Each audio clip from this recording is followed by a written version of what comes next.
ऋषि वशिष्ठ भगवान श्री राम से कहते हैं, रघुनंदन, तुम देह के उत्पन्न होने पर उत्पन्न नहीं होते और देह के नष्ट होने पर नष्ट नहीं होते, क्योंकि अपने स्वरूप में तुम विकार रहित और विशुद्ध हुए नित्य स्थित हो।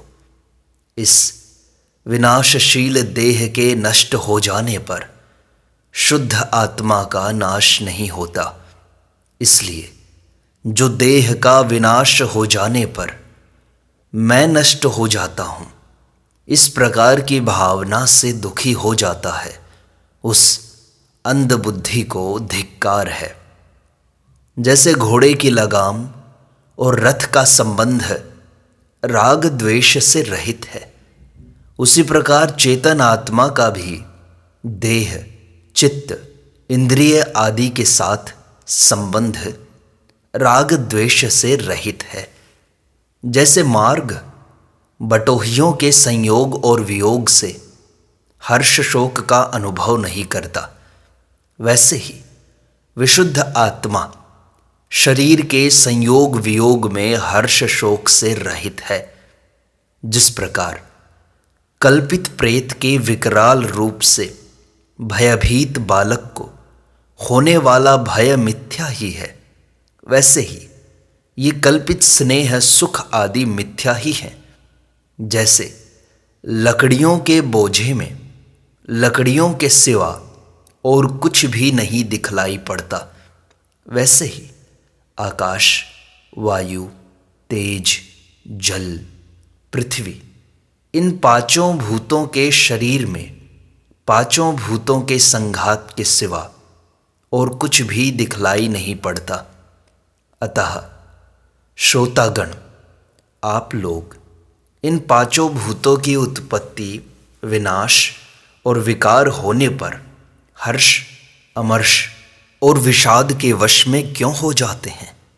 जिस देह का स्त्री यह दूसरा नाम है, उस तुच्छ भूतों के समूह में यानी स्त्री शरीरात्मक पांच भूतों के पिंड में पुरुषों को ऐसी कौन सी विशेषता प्रतीत होती है जिससे उनकी उस स्त्री रूप विषय भोगाग्नि में पतंगे की तरह गिरने की चेष्टा उचित कही जाए? स्त्री की सुंदरता, रूप लावण्य और शरीर संगठन को लेकर जो विलक्षणता दिखाई पड़ती है, उससे तो केवल अज्ञानी ही आनंदित होता है, किंतु विवेकी पुरुषों को तो वह पांच भूतों का ही पिंड दिखाई देता है। जैसे एक पत्थर से बनाई गई दो पाषाण प्रतिमाओं का परस्पर आलिंगन होने पर उनमें राग नहीं होता, उसी प्रकार चित्त और शरीर का परस्पर आलिंगन होने पर भी राग नहीं होना चाहिए। जैसे पत्थर की बनाई गई प्रतिमाओं में परस्पर स्नेह का संबंध नहीं होता, वैसे ही देह, इंद्रिय, आत्मा और प्राणों में भी परस्पर स्नेह का संबंध नहीं है। इसलिए यहाँ शोक कैसा? जिस प्रकार समुद्र ऊंची ऊंची भंवरों से युक्त हो तृण, काठ आदि पदार्थों से संयोग करता है, वैसे ही जीवात्मा भी चित्ताकृति को प्राप्त कर देह और प्राणियों के साथ संयोग करता है। अतः मनुष्य को समुद्र की भांति सबसे निर्लेप रहना चाहिए। जैसे जल अपनी स्पंदन क्रिया से ही मलिनता का परित्याग करके स्वयं ही स्वच्छता को प्राप्त करता है, उसी प्रकार जीवात्मा यथार्थ ज्ञान के द्वारा विषय रूपता का परित्याग करके स्वयं ही विशुद्ध आत्म रूपता को प्राप्त करता है। उस समय संपूर्ण भूत प्राणियों में आसक्ति से रहित जीवात्मा दृष्टा साक्षी हुआ देह को आत्मा से भिन्न देखता है तथा भूत समूह को भी अपने से पृथक देखकर अविनाशी आत्मा देहातीत हो जाता है। इस प्रकार आत्मा अपने से ही प्रमाण प्रमेय रूप विकारों से रहित अपने यथार्थ स्वरूप को जान लेता है।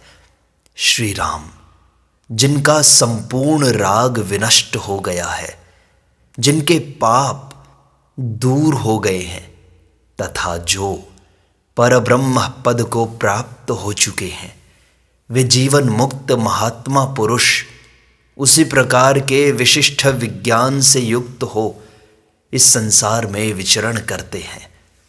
जैसे समुद्र की तरंगें अनेक प्रकार के रत्नों के साथ अनासक्त भाव से व्यवहार करती हैं, उसी प्रकार वासना रहित उत्तम महात्मा लोग भी चित्त की चेष्टाओं के साथ अनासक्त भाव से व्यवहार करते हैं।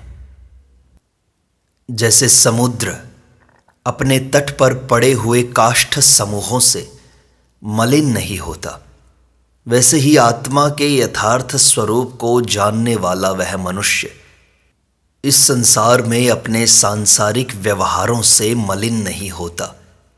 जैसे समुद्र को गत, आगत, स्वच्छ, चंचल, मलिन और जड़ तरंगों से राग और द्वेष नहीं होता, उसी प्रकार उस तत्वज्ञानी महात्मा पुरुष को गत, आगत, स्वच्छ, चंचल, मलिन और जड़ भोगों से राग द्वेष नहीं होता।